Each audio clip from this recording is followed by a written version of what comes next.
President Trump is sending his special envoy and Kushner, who is part of the family, to meet with Putin, and we are meeting with Putin. So what's there to wonder about?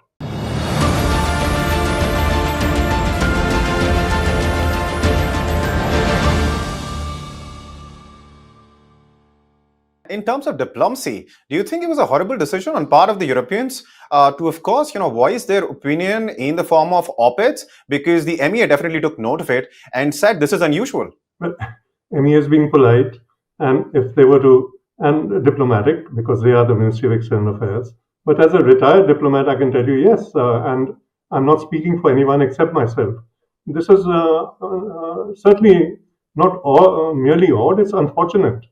You're here representing your country, and you normally don't comment on third country issues, especially for a head of state who's visiting. I mean, what would they feel if anyone else started writing when their president were to come here to say, in fact, if I were there, I would informally tell them they need to think about what they're doing. And I presume they've been guided by their headquarters. Otherwise, if these three ambassadors have been acting on their own, they need to also figure out, are they doing it correctly, or what are they up to? So this is not normal diplomatic practice. If you have a concern, voice it to MEA. If you don't like that, certainly you can go and tell them. And we have taken a conscious decision. This is our guest being invited, and they are trying to embarrass him. That's absolutely inappropriate behavior, in my view. Right. And what do you think US reaction is going to be? So far, there's not much that has been said on this front. But what do you anticipate? I don't see what the US would react about, because President Trump is sending his special envoy and Kushner, who is part of the family, to meet with Putin, and we are meeting with Putin. So what's there to wonder about? I mean, in fact, we are helping, in a sense, like they are, to find solutions which will bring the Russians back on board in many ways. And yes, for that you need to sort out the security concerns of Russia and Ukraine, certainly. But that is part of their negotiation. And once it is worked out, I think it's absolutely in order that this should proceed. And in any case, let me tell you, we are a very proud country, and our interests come first. I recall even when President Trump was asked this, he said, yes, America first, and you look at your interests and put India first, and then we negotiate. And that makes sense. So up here, yes, it's in our interest. We are not a camp follower of anyone. We are not a regional balancing entity for anyone. No, those things we aspire for. Those are exactly the opposite things compared to where India is and where it's headed. And, so I think everyone needs to be to sit back a bit and see how they want to handle things, because it's easy to be critical of anyone. And at lower levels, you might have some voices, as have been there in the past, in the administration, in the Trump administration. You had voices coming from, the Commerce Secretary level, or some other gentleman out there, a senior person of the administration, which is critical of something that India might be doing. But they need to stop and think, because if you look at their policy, after all, with Russia, we have a special and privileged strategic partnership, and which means that you're a very special and privileged friend of ours. So how can anyone tell us not to talk to them when they've been a very trusted and very reliable friend? And with America, we have a comprehensive global strategic partnership. And if you see that, where has it led us? Instead, they put tariffs on us. They've been complaining everyone's put high tariffs and has benefited in the past. But right now, in this moment in time, the highest tariffs in the world are on India. They put sanctions on us, that you will not buy this or you will not buy that. If you do this, we'll do. And they themselves are happily buying. If you see, they buy uranium, they buy palladium, they buy fertilizers from Russia. And the amount they're buying this year is more than last year. So, and then if you look at other issues, there are really many concerns out there. There have been issues with our H-1B visa holders. There have been issues with Pakistan. The treatment they're giving. Well, Pakistan is a troublesome neighbor for us, and they know that. And the treatment they're giving to the so-called Field Marshal Munir out there, seating him in their lap and, kind of hugging him. So, they also need to think about it. So if they talk of, how will they view it? excuse me, India will look to its national interests, and that comes first. And we are not bothered about how others are viewing it. We certainly take into account. And if they have any complaint, we have a whole list of them also about our strategic partnership with them. What we want, I believe, and this is my view, is for USA and Russia to sort out their problems. They are both good friends of ours. We want our relations with both to come back. With Russia, it's already on a normal track, but with USA also. Forget about all these tariffs, withdraw all those sanctions, and if you sort out with Russia, you'll have to do that. You can't go around then talking about oil sanctions and all if we have sorted out the relationship. And the other things, and we want to know what you're doing about Pakistan. We have pointed out how they are, aid, vet, sponsor, and finance terrorism, and we can't just let it pass. That you're suddenly becoming such a close buddy of theirs and not giving us an explanation. What happened to our comprehensive strategic partnership? And what about your continuing to regard them as a major non-NATO ally? These are all considerations that also need to be taken up. So we'd be happy to have some meeting, I'm sure, at some stage after due preparation with the US leadership. And I think if they sort out issues with Russia, then that's a very good thing, if you ask me.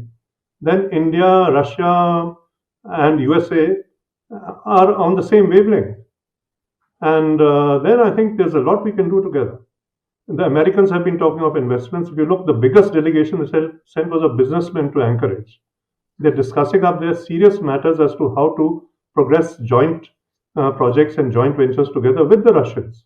And all this has suddenly come out, if you see. So there's much brewing up there. And we shouldn't be caught on the wrong foot because, somebody's saying that Putin and this and that. No, he's our friend. Russia is our friend, a long-standing, trusted friend. We call them a comprehensive, special and privileged relationship with them. So at this moment, it doesn't make any sense that you kind of step back, especially when they are there for you. And we do hope that it all sorts out between USA and Russia, and the world calms down as a result. And we are back to having normal trade, normal interaction where people move out with all good intentions and to other countries, and not this sort of situation which has emerged due to whatever reasons. So, in all of this, when you look at it, the European position is kind of, I think they are complaining more because they've been left, stranded more or less. Because the two main interlocutors, the two main players, have not invited them to the table because there's no reason. If they're there just to be a spoiler, there's no reason to invite them. Right, right. But Ambassador, the reason I asked you that question is because, of course, US was hoping with, like you mentioned, with tariffs and, of course, other actions that India will budge, India will give in, would sort of, do some of the things that US wants India to do and Europe along with the US. India, however, has gone ahead and decided that it wants to, add more intensity to the relationship that already has with Russia, because as far as the agenda of this meeting is concerned, Su-57s will be discussed, a payment system will be discussed, S-500s will be discussed, manufacturing of S-400s in India will be discussed. So a comprehensive dialogue is going to take place between the president of Russia and, of course, Prime Minister Modi. Well, you're right up to a point because all issues are discussed, but decisions are taken outside the visit, especially for defense deals. We never take a decision during the visit. It isn't part of the outcome. If the Defense Acquisition Committee has taken a decision, I understand they have on some issues. For example, buying more missiles. We have used up some for the S-3, S-400s when we had that exchange with Pakistan, Operation Sindoor. So we would need more, and that makes sense. And that decision has been taken. And then we have taken some other decisions about how, when their ships come here, what kind of logistical support we'll give to their ships and planes and troops. And when we go there, what kind of logistical support we give. So these are all normal things. But as regards our position and what we need to do, our interests come first, and we don't have to listen to anyone who's giving advice from their viewpoint. What are they doing? After all, look at how much China is buying of oil. What is USA doing with China? They themselves are buying more of these products, which I told you, from palladium, platinum, uranium, fertilizer. So there's a whole world out there of things that they're doing. but they only put sanctions relating to India and things that India is doing. Excuse me, are they going to pay the differential in the oil and all the turmoil it has caused in the world, in oil prices, in food prices? If you remember, there was a stage when everyone was wondering what will happen with various crop prices. So all these are things of concern. So it's not for anyone to, try and bully us. And as I said, we are very proud of our independence of action, independence of judgment, as being, integral to our foreign policy.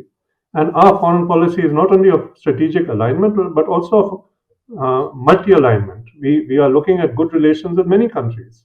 And so, yeah, we would like the Americans to, also appreciate that we have a friendly approach to them. We are not seeking to pull them down in any way. But if you look at them, what they're doing, our industry is suffering in some sectors. If you see, because of the tariffs imposed, the diamond cutting and polishing industry in Surat is suffering. The textile and hosiery industry in Tirupur is suffering. So, like that, there are pockets which are have had to face problems. Our marine exports to USA have kind of fallen by the wayside. The higher tariffs mean we can't compete with countries like Thailand, etc., who get a huge advantage. So, but we're looking for alternatives, and Russia is a friend. Uh, we have a huge uh, trade imbalance with them because of the large amount of oil we import. But again, I don't think we need to get every relationship balanced. People buy and sell when both the buyer and the seller sees attraction in the price that has been agreed to.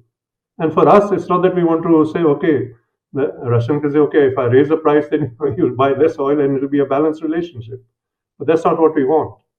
So, if there are more opportunities for Indian industry, and I think they would be, because the Russians would have a lot of funds available, which they might want to deploy, and they might like to import some items from India. We have certain strengths, and I think that will be the right way to go.